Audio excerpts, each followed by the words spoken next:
Hey guys, welcome to the blog. সবাইকে ব্লগে স্বাগত জানাচ্ছি। আর সকাল হয়ে গেল, আর সকাল হওয়ার সাথে সাথেই কিন্তু দুপা এক হয় না, এটা সব মায়েদের একই ব্যাপার। তো এটাতে আর বিশেষ কোনো কিছু বলার নেই। আর কিন্তু কিছু কিছু দিন ধরে না আমি নিজের কন্টেন্টগুলো ভালো করে বানিয়ে উঠতে পারছি না।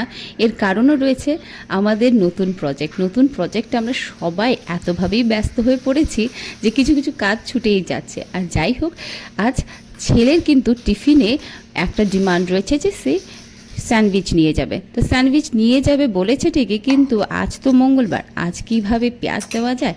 তো পেঁয়াজ ছাড়াই এই স্যান্ডউইচগুলো খুব ভালোভাবেই বানিয়ে নিলাম, একটু চিজ দিয়ে দিয়েছি, বাস ওতেই সে খুশ। তো তার টিফিনও রেডি হয়ে গেছে। এইভাবেই বাচ্চাকে ম্যানেজ করে নিতে লাগে, তো ম্যানেজ হয়ে যায়। আর স্কুলে পাঠিয়ে ওকে একটু স্বস্তির নিঃশ্বাস নিয়ে ঘরের ভেতরটা পরিষ্কার করে নিলাম। আর সব পরিষ্কার করার পরেই কিন্তু এই পুজোটাও সেরে নিলাম, কারণ পুজোটা না হলে আমি একটু মনটা শান্তি হয় না। তো ভালোভাবে পুজো হয়ে গেল। আর দেখো, এই অতিথিকে কয়েকদিন ধরেই কিন্তু আমাদের বাড়ির বাগানে কবজা বসিয়ে রয়েছে, দেখতেও দারুণ।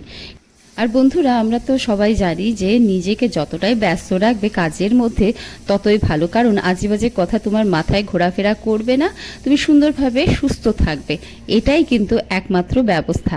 এই বলতে বলতে দীপজ্যোতিও এসে গেছে। এখন দীপজ্যোতিকে ব্রেকফাস্ট দিয়ে দিব, এরপর নিজেও একটু ব্রেকফাস্ট করতে করতে একটু রেস্ট নিয়ে নেব।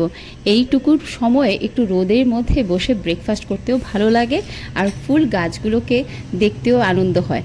তো এইভাবেই নিজের দিনটা শুরু করলাম। আর শুরু করার পর এখন আমাকে জলদি তৈরি হয়ে যেতে হবে, কারণ এখন আমার টার্ন রয়েছে এই 11টা থেকে 3টে পর্যন্ত।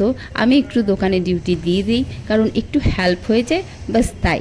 কারণ সবাই মিলেই তো এখন এই কাজে, এই প্রজেক্টে লাগতে হবে। কারণ সবচেয়ে বড় কথা হচ্ছে আমাদের সার্ভিসটা ভালো হতে হবে, কারণ মানুষের ব্যবহারেই বলে কিন্তু সব কথা। এই ব্যবহারটায় বা আমাদের যেটা সার্ভিস থাকবে ওটাই হচ্ছে সবচেয়ে মেন। তো তোমাদের ব্লেসিংসে কিন্তু খুব ভালোভাবেই চলছে, ভালো রেসপন্স পাচ্ছি। এভাবেই আমাদের পাশে থেকে আমাদের আগলে রেখো, আমাদেরকে অনেক ব্লেসিংস করো, যেন আমরা কঠোর পরিশ্রম করে অনেকটাই অ্যাচিভ করতে পারি। সবচেয়ে বড় কথা, সবাইকে ভালো খাইয়ে সবার মন জয় করতে পারি। আজকের মতন ভিডিওটা এখানেই শেষ করছি। তোমাদেরকেও স্বাদে এসে ভালো খেয়ে যাওয়ার নেমন্তন্ন রইল।